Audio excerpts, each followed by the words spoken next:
नमस्कार दर्शक बंधु, जो बाटरे गले आपण एका हो जाउछंती तेबे बुझी जातु आपण ठीक बाटरे चलुछंती। कहीं सत्यर पथरे चलिले केही आपणक साथीरे केबे रहिबे नाही। तुमको जी थट्टा करुछि ताको थट्टा करिबाकु दियो, कारण ए दुनिया ही एमिति जेउठी भल लोकंकु मिले निंदा आउ खराब लोकंकु मिले प्रशंसा। आपण जेते भल हुअंतु ना काहींकी, जेते भल काम करंतु ना काहींकी, किंतु गोटिए कथा मने रखिथिबे सबुबेले, आपणकु जी खराब भाबुची से मला जाए खराब भाबुथिबो, काहींकी ना तार कुश्चित भावनार कौनसी उपचार नाही। मने रख, जेउ पर्यंत तुमे लोकंको कामरे आसुथिबो से पर्यंत सेमाने तुमको मने रखिथिबे, तापरे तुमको अणदेखा करिबे। जेमिति दीप जलिगला परे दियासिली काठी अलड़ा हो जाए। केबे भी निजर शारीरिक शक्ति एवं धनर शक्ति उपरे भरोसा करिबो नाही, काहींकी ना रोग आउ दरिद्रता आसिबारे अधिक समय लागि न थाए।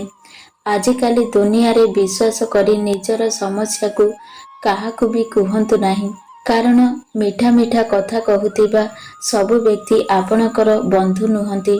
दिने ना दिने से निश्चय आपणकर फायदा उठाइबे। दर्शक बंधु, जेतेबेले जीवनर चला पथरे सबु बाट बंद हो जाए ना, सेतेबेले भगवान निजे गोटिए नुआ बाट तैयारी करिथांती।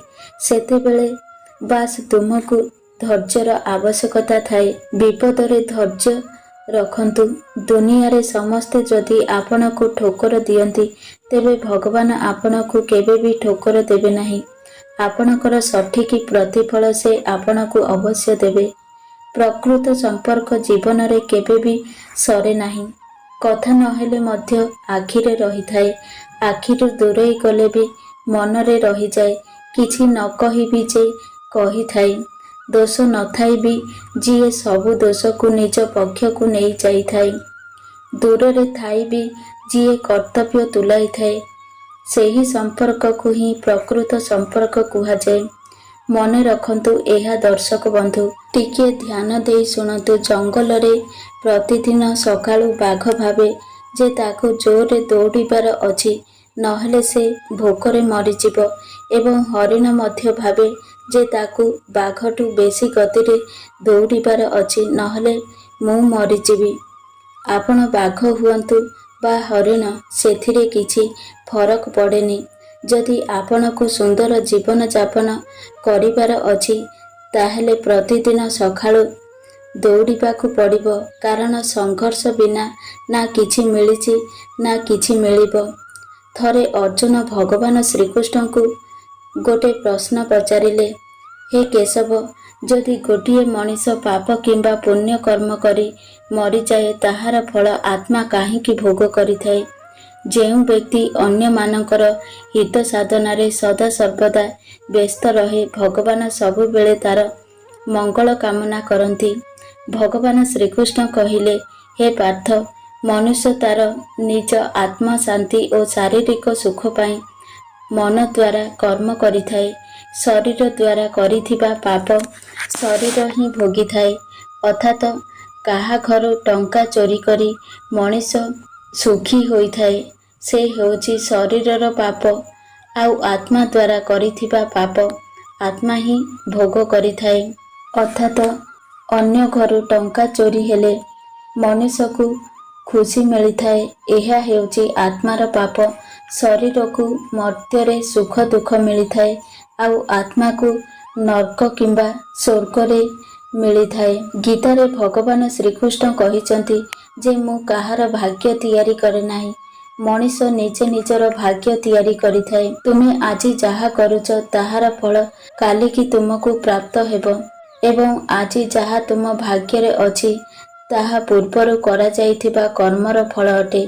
सेथिपाई जीवन को उपभोग कर, निजे हस ओ अन्य को हसाओ। राग अहिंसा छाड़, कारण मनीषर निश्वास को भी विश्वास न थाए जे से केबे फेरिबो कि नाही। दर्शक बंधु, आम आत्मा बाहरे आमर कौनसी भी शत्रु नाहंती। आम आत्मा भीतर ही आमर ପ୍ରକୃତ ଶତ୍ରୁ ଅଛନ୍ତି, ସେମାନେ ହେଲେ କ୍ରୋଧ, ଗର୍ବ ଏବଂ ଘୃଣା।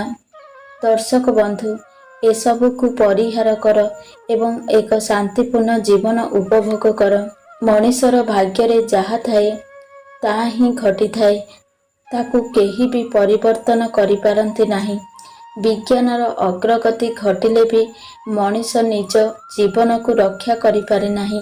ମଣିଷ ଯେତେ ଦିନ ପାଇଁ ଏ ଧରାପୃଷ୍ଠକୁ ଆସିଛି ସେତିକି ଦିନ ପରେ ଲୀଳାଖେଳା କରି ପୁଣି ଫେରିଯିବ। ସୃଷ୍ଟିକର୍ତ୍ତା ହେଉଛନ୍ତି ଆମର ନିର୍ଦ୍ଦେଶକ, ଆଉ ଆମେମାନେ ହେଉଛନ୍ତି ଜଣେ ଜଣେ ଛୋଟ କଳାକାର।